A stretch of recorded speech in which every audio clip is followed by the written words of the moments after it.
Welcome back to the Daily Close. And well, who do we have here? Crypto-pleb, nice to see you again. BASXD Buddha, always in the Gig, house. And the man, the myth, the legend, Gojo. How are we doing, boys? How are we doing? Gojo.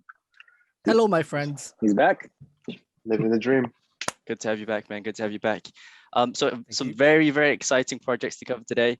A lot to discuss. So without further ado, let's jump in. But before that, please remember that this is not financial advice. We are only advocates of the space, so please do your own research as always. And if you do like the content, please remember to hit the like button, subscribe, and hit that notification bell. So let's jump right into it. Gojo is going to take us through NFTs, a very exciting topic. Indeed. Thank you very much. Look, I think NFTs are one of the hottest topics in crypto right now, and for good reason.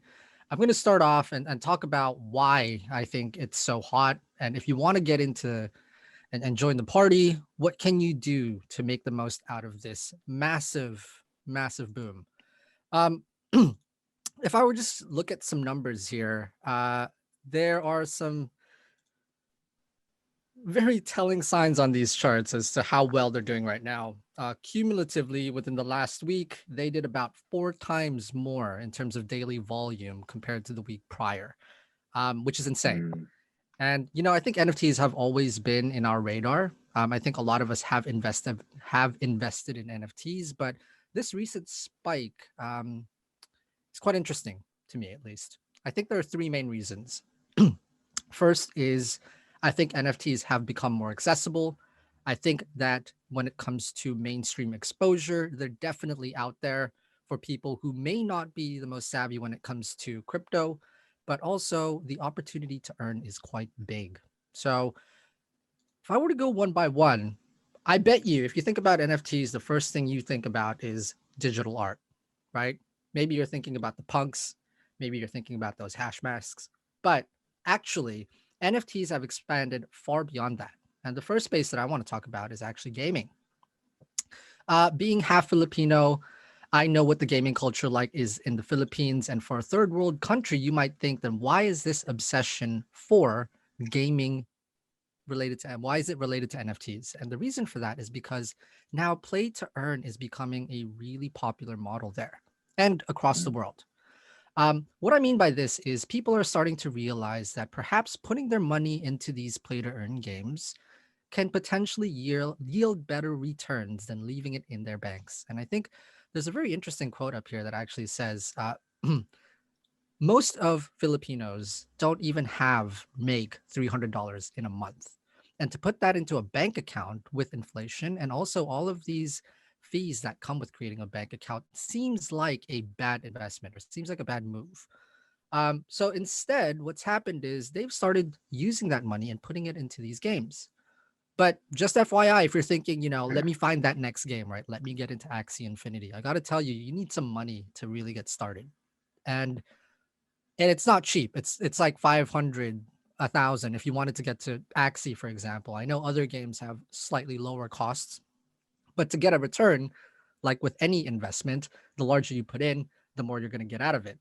So without that ability for these Filipinos to be able to make or pay that initial amount, there are companies that have come out like this company called, I think off the top of my head, I know them as VGG, but they're kind of like a YGG. YGG, what they do is they cover that initial amount. So if it's $1,000, they hold Axies that you need to play the game. These like pets. You need 3 of them to get started. They buy 3 of them. They hold hundreds of these pets. If a person cannot afford to get in but wants to play, they will loan those pets out. 70% of all the earnings that you make on the game, you get to keep. 20% goes into the people who recruit these people to apply and use services like YGG. And then 10% of the cut goes into YGG. So these kind of models are starting to become more and more popular. But when it comes to these kind of games, they're not limited to just mobile games. We've seen an expansion recently into larger platforms as well. So I'm looking at this website here, Play to Earn Online Magazine, And in here, they list out a bunch of games that are hot right now. We're not talking about 1, 2, 3 games. We're talking about 100 games that exist, more than hundreds of games that exist in this space. More notably, there is this company called Big Time, and they haven't launched formally yet, but they are backed by some massive figures. If you just look here, I'm not going to read through the background, but you'll see these people are coming from some AAA titles and a bunch of the consoles that we know very well. So this massive surge in the gaming space has allowed for NFTs to become more approachable and more accessible to the regular average consumer. The other reason why I think NFTs are getting pretty big is because of mainstream exposure. You see a lot of influencers online talking to you about their NFT projects. You have the likes of Logan Paul, right? You have the likes of Gary Vee. All these people shilling NFTs and saying that it's the next coming. It's kind of like the advent of the new art auction. But the other people who are hopping onto this are also quite popular. And they're not just influencers, right? These are brands like Gucci. Recently sold a ghost NFT for 3,600 USD. We see the likes of, I'm talking about this one, right? This Gucci ghost right here.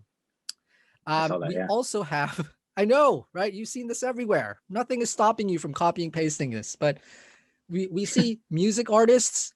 This one up here, I think this was created by, I don't want to misname them, himself. but what's that?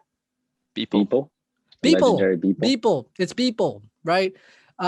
So we have these kind of very, very influential artists coming online, and we also have memes. I talked about. I've actually shared this before because I think it's so funny. But when it comes to this Charlie Bit Me video, this viral video of 2007 sold for 500,000 pounds sterling. Insane. Absolutely insane.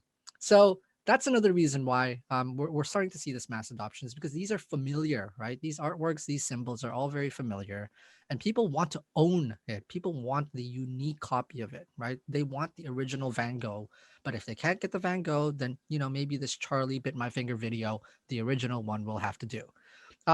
Lastly, you can also create your own NFTs. So if you are trying to get into this game, if you have any kind of clout, any kind of following that you can leverage off, I would say, then why not make your own, right? We have a marketplace here in OpenSea, and the reason why I pull this up is because I just want to show you the kind of things that go and actually make money for these artists. There's a very broad range of art styles, a bunch of colors here, even shapes with a floor price of 265 ETH. Fudge me, that's insane. You really can make anything and make money at this time, but who knows how long this will last? I certainly cannot say, but while it's hot, the other thing I do need to keep in mind is it also draws a lot of attention, and with attention comes a lot of scrutiny, and it also comes with a lot of skepticism. So regulation and talks of regulation around intellectual property rights, for example, have come up, meaning, yes, you are buying these NFTs thinking that this is the original. Let's say it's a cool cat, right? Let's say you're trying to purchase this cool cat. It's costing you like 50 ETH. You believe that because it's from a verified seller that it's the original one. But the only thing that the blockchain can't tell you is whether or not the person may have gotten this through someone else's copyrighted work. So we're getting more scrutiny, we're getting more attention at the same time. But for now, lots of opportunity. Go buy yourself an NFT, maybe sign up to a play to earn game. And for me, that's it. Off to you, BASXD Buddha. All right. Thanks, Gojo. Speaking of play to earn games, that's actually what I want to talk about today. Decentraland. I'm not sure if you guys have heard of it before. Its ticker is MANA, M-A-N-A. Let me just share my screen real quick.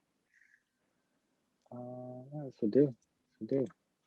So before I get into the actual game itself, I want to share this article, recent article, just a few days ago, 1 week ago.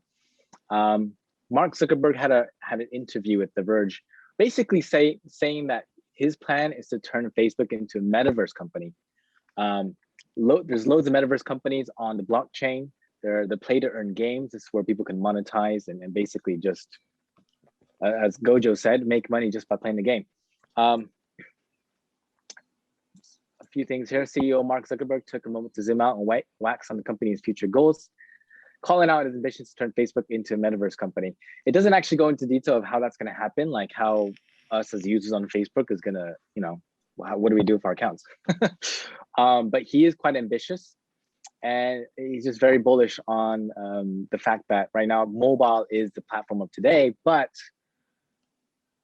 metaverses and virtual reality are the platform for of the future. So Decentraland, what is it? What is it exactly? Why should you guys know about it? Right now its price is about 0.72 cents. Its all-time high was about 160, but it's kind of leveled out right now. It's actually accumulating in the sort of 50 to 75 cent zone, which is good. It's good news. But Decentraland is a community-owned virtual world that's on the Ethereum blockchain, and I'll show you what that actually looks like. This is the land right here. It's all of this consists of about 90,000 parcels of land. And each of these parcels of land exists as an NFT. And you can identify its sort of uniqueness by its actual number. So this one says the Great Arena, Steven 42. That's I didn't see that.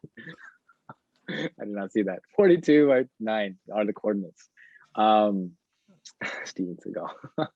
But basically, these are basically pixels on this map, and this is sort of the top-down view. But if you actually go into the land, you can customize the land itself. I can build on top of it. You can do so many things with it. I'll show you later in the actual video. But and these are viable. You can purchase them and sell them. The roads and streets you can't buy or sell, but the lands you can. And the green areas right here, there's actually about 9 in total. These are community-owned land. They're called plazas. And so decentralized community, they figure out what they want to do with it. This central area is called the Genesis Plazas, where you spawn as a user when you first start the game. But yeah, and the highlighted blue areas are the ones that you can buy. Now the price of this is about 428,000 mana, which is, if it's 0.72 cents right now, that's somewhere in the 300,000 range. Quite up there. But yeah, in addition to land, I'll show you on this marketplace, but you have your avatar for yourself as a user, and the stuff that you equipped yourself with as wearables can be bought and sold, as well as, I mean, look at this, Coca-Cola shirts, these hats. Yeah, crazy. As well as names. You can give names to things yourself as a user, and they sell because they're NFTs. Basically, they're unique. So all of these items, you can notice, if you notice, they're actually not in the ETH denominator, but they're actually in the mana, which is the in-game currency of the game. So the mana token is decentralized governance token. So if you're a holder, one of the other aspects besides purchasing stuff within the game is that you can actually vote for changes to the Decentraland game. Things like the content or its tokenomics, even things like the size of the land parcels or the building height. There's a long list of, I guess, proposals people have, and you can vote on them. So the way Decentraland works is it's basically a community. It's a DAO, decentralized autonomous organization. And I mean, one downside to this, in my opinion, is that the voting power is actually based off of the amount of land the land token that you own. So technically, if you have a lot of money, you purchase a lot of land, your voting power is that much more, and you kind of monopolize and kind of steer the direction of the game in your favor. It's not so fair, in my opinion, but it is still it is still new. So yeah, you're right. I guess that's not so much different than what happens in real life. But a few of the other features of this game is that there's an in-game casino owned by Atari, and another in-game casino owned by Decentral Games. There's a lot of things that you can basically do in this metaverse. It's not just building lands and customizing lands like that you would do in SimCity, but it's all customizable. So just as though, if you can imagine yourself as a user, just putting yourself in this metaverse and you walk around the city, you'll see advertisements, which are also there. Companies can advertise in the game. You can watch a concert in the actual metaverse. You guys know Blau, who was the first person to basically do a virtual concert in metaverse on the blockchain. He did that exclusively in Decentraland. So they're making some headway with their game. And a few other features is that you're not necessarily limited to what the Decentraland game has to offer. They have something called smart items, which allow you to bring external media, so photos, videos, audio, externally. So if you have a favorite song, you can bring that into the game and somehow put it into your own space, your own, the land that you own, for example. Let's say you create like a bar or something and just play those hits. So yeah, it's pretty cool. One last thing is, with the height of the NFT boom, there are virtual galleries within the metaverse that people are then showcasing the NFTs that they bought. So if you have loads of CryptoPunks, Bored Apes, or I don't know, anything, the autoglyphs, this is a good way to actually showcase your NFTs. And so a lot of users are utilizing this to actually auction their NFTs. It's kind of like the LazyNet website that Mark Cuban made, but it's not on sort of a 2D screen. It's actually a 3D metaverse, which is pretty sick. And yeah, there's so much to the game. I wish I could, it's hard to really do this all in one video, but I wouldn't worry too much about the actual token itself because it's a deflationary token. So the actual token got burned in the initial land auction. So you're not going to see too much of a volatile price action on this, which is good, right? Which is good. You want that as a user. Just a few facts though. I talked about how Facebook wants, basically their direction is to really steer Facebook into the metaverse space. There's an article I was reading on PwC, which is basically saying virtual reality, they believe virtual reality, artificial reality, augmented reality could potentially boost global GDP by 1.5 trillion, which makes a lot of sense, right? Because aside from the actual VR games and stuff, virtual real estate, I mean, it's almost endless because you can code as much land as you want, right? So, and if you can create a marketplace for this, which I think knxqtr is going to talk about a bit later, it's just so much potential, so much potential. So I'm super bullish on Decentraland, and one other point about them is that they are also now, they have been for a few months now, in Grayscale's portfolio. So one of the products to their clients, and right now it has about 13.1 million under management, which comparatively, compared to something big like Chainlink, this is Chainlink actually. Did I show that right? So this is Decentraland. You have Chainlink. Chainlink only had 6.8. So I mean, you can think about how bullish the clients think Decentraland and also the metaverse is going to be in the future. It's just crazy. Chainlink is the biggest oracle right now, connecting all these financial organizations and virtually everything. And yet Decentraland is actually outperforming. So it's super bullish. I'm going to end there because I think there's a lot to say, but I'll put some links down below in the description for you guys to check out. Please feel free to like and subscribe, and we'll move on. Cool. Yeah, I mean, another project I'm very bullish on, and that is also connected to NFTs and metaverses, is Decentraland's younger little brother, the Sandbox, essentially. So again, it's a virtual gaming world built on Ethereum. Let me share my screen quickly here. Is that showing? Sure. Yes. Yep. Cool. So yeah, it's essentially a metaverse as well, where you can build and monetize essentially experiences in the digital world. Now with Sandbox, it's not as developed as Decentraland, but there are at the moment 3 parts to it. So you have, let me just go to the marketplace. So you can buy and sell NFTs that actually users have created. So everything you see here, you know, this car, this little DJ guy, this band, people have actually created these. And the cool thing about this is that anyone can do it, and you don't need like any sort of code. You can just go into create, which is the next part that I want to talk about of Sandbox. Download this game maker and start creating your own world from scratch.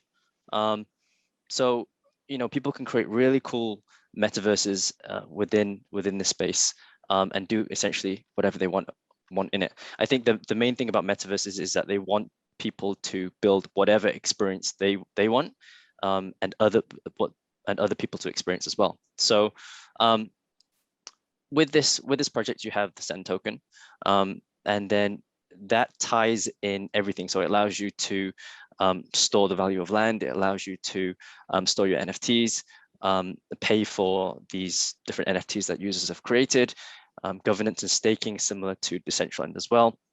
And what's also interesting as well is that you can actually buy land, and it looks a bit similar to Decentraland, but you've got some big names that have also been buying land here. So you have Gemini on the right, you have the Bored Apes, which is a community-owned land. You have Atari, it was a massive gaming company. All these different projects, all these, well, not just from the gaming industry, but from the NFT world, the crypto world. You have all sorts of people on here. You even have, I think that's a South China Morning Post you see there, have bought a big piece of land on there too. So industries from all over the place are buying digital real estate. And I think this is super interesting because it reminds me of the real estate boom in the 1800s. I'm not sure if it was in the 1800s, but you guys remember that story where someone sold New York for like $24 or something like that, or Manhattan for $24. Back in the day, this kind of land is cheap, or like Louisiana Purchase. That's very cheap. Yeah. They bought it for a ridiculous amount back in the day. But this kind of reminds me of that. So purchasing land now could lead to huge potential gains in the future. And the world is moving more into like a digital space. So owning a piece of land in the virtual world is something that you definitely should consider. Again, it's not financial advice. I've recently bought a piece of land myself, but that's more for like investment purposes. Not only that, but you can actually become sort of like a digital real estate. You can buy and sell land and make money off that. You don't really have to. Well, you can also play to earn, but you can also just flip land in the metaverse. So there's countless ways to earn money. And the metaverse and NFTs is a massive, area of growth right now, especially within crypto. I think it's the fastest growing and most adopted area of crypto right now. So super bullish on projects like Decentraland and also the Sandbox. The Sandbox itself is a little bit younger. Sorry, not younger. It's a little bit less mature than Decentraland. So if you're looking for something with a bit more upside potential, Sandbox is something that you should definitely look into. But having said that, I'm going to pass it on to Crypto-pleb now, who's going to talk about a non-related NFT project, but at the same time, it's something that's very, very underrated. Yeah, absolutely. Took the words right out of my mouth. I mean, it's my project is Algorand, and I think it's a really interesting project, a protocol, a decentralized protocol that they're building, and I think in its own right, it's gonna be making some massive moves and changes, and it's undervalued. That's just to say the least. But allow me to share my screen very quickly here. Quite simply, it, as I said before, I mean, it's a protocol, and it's for decentralized and traditional finance. And what this allows you to do is to you can build applications on top of the protocol, you can build tokens, and you can also build NFTs as well. So generally, any kind of financial products, protocols, and exchange of value, you can build on top of Algorand. And just from its history, it was its founder, Silvio Micali.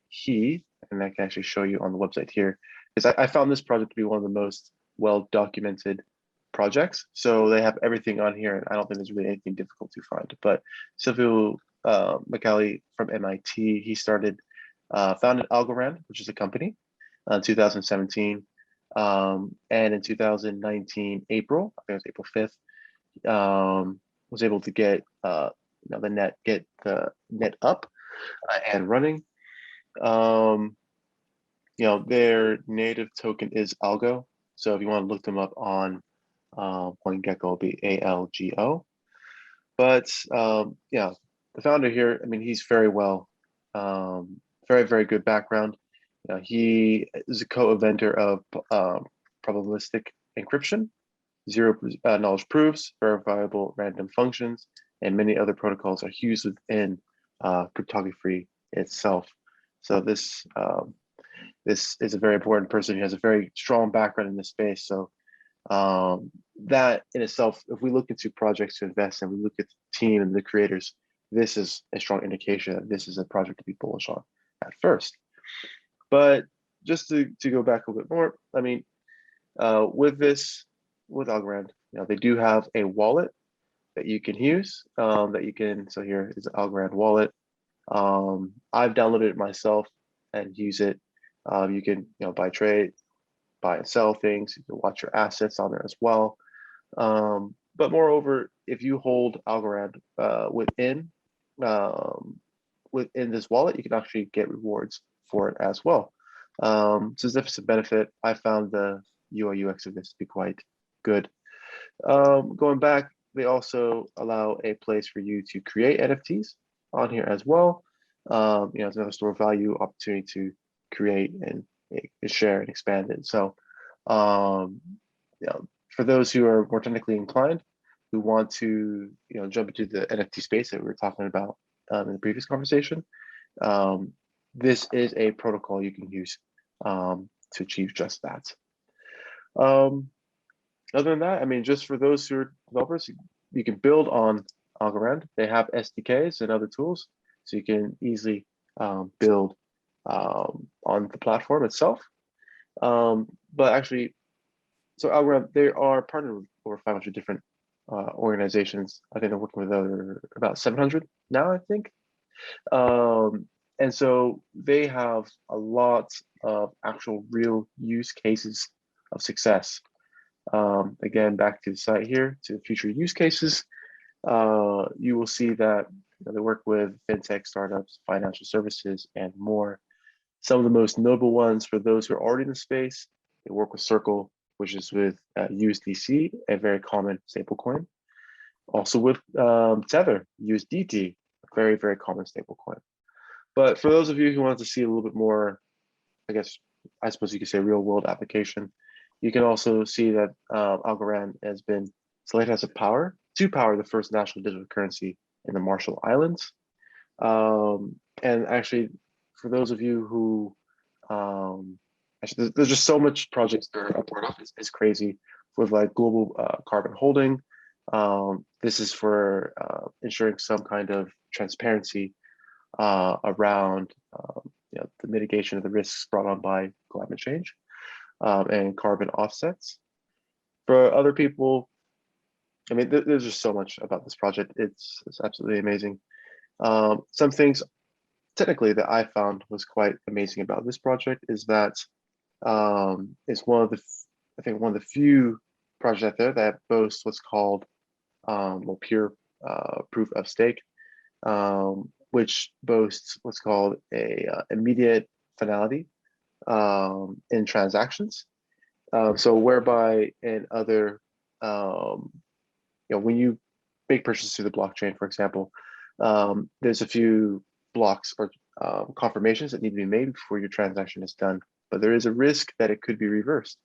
I can send this article later on through the chat, but through Forbes, they even talked about this as well, where that the strange reality is that transactions on public blockchains, even Bitcoin and Ethereum, always have the probability of being reversed. So it's mostly immutable, almost 100% immutable, but not completely 100%. There is a chance, and you wouldn't be the wiser to find out how that occurred. And that they actually bring up an example of a related attack happening on Ethereum Classic, where 100 blocks were reorganized. So it does happen, but with Algorand here, because its confirmations are so much faster, it's almost immediate finality. It is actually more secure. So that gives security for anybody who's operating on this protocol. It gets about 1,000 transactions per second. They're doing about 500,000 transactions a day. More and more institutions are moving over to this platform. The fees are negligible. I actually looked up a comparison between Cardano, which we talked about in a previous video, and Algorand. And not only is this latency, less than 5 seconds, but you can the transaction per second, money per transaction is 0.002 cents per transaction. So this is cheap. Don't have to worry about too much about the massive gas prices. But so overall, I am very bullish about Algorand. Admittedly, when they started, and actually you can see here, they started at a very high price, up to $3, about 2 years ago, plummeted. We're coming back up again. They saw a high of 1.7 to 1.6 before we had our April, May bearish tone, but right now it's going to about 0.84. 84. Some analysts in the market are saying this should be going up to maybe more like $1 2022 or near the end of this year. Maybe in 2023 we should be seeing upwards of maybe 4 to 6, and this is just the most conservative estimates. People say these numbers are going to go way higher, and we're talking like maybe up in $35 to even 60 in the next 5 years. And so not financial advice, but with a project like this, with truly smart people in the space who've actually contributed to cryptography in its fundamental basis, and having a strong team behind them, creating this project and developing it and enhancing it, to their multiple different examples of successes they've had, whether it be hosting Yieldly, which is a no loss prize games, which is hosted completely on the suite for Algorand, or even to the largest collective management organization in Italy, working with Algorand as well for the security and the scalability, because that company, it deals with copyright collecting. So copyright has always been an issue. Algorand is helping them solve this as well, with that massive amount of information showing what they can really do. As they grow and become more known and create more partnerships, the more investment will go in, and I'd say this is only going to be going up. So this is why I'm so bullish on Algorand. I think you should do your research as well too. But with that part, that's my bit. Thanks. Cool. So a lot to take in today. I think we've got the NFT space in general. We've got metaverses we talked about, and we've got the underrated. I don't see a lot of people talk about Algorand, but they actually work behind the scenes in a lot of different things, like you mentioned, like Tether, which is one of the most traded coins out there at the moment. So that's super cool too. So let's wrap it up, boys. That was good. If you truly want to make life-changing money, the first thing you got to do is hit that like button. You got to subscribe, and you got to hit that bell notification. No, but seriously, do your own research on these. But if you do like the content, please consider taking 2 seconds to do that. And we will be back next week with some more alpha. Also, Thanks, drop boys. a comment below if you want to hear anything about us, right? Projects you want us to talk about, topics you want us to talk about, let us know in the comments. Thanks, boys. And also looking forward to seeing you guys again next week. That's right. Cool. Thanks, Yeah, guys. happy to hear from you. All right, perfect. May the pump be with you. May the pump be with you.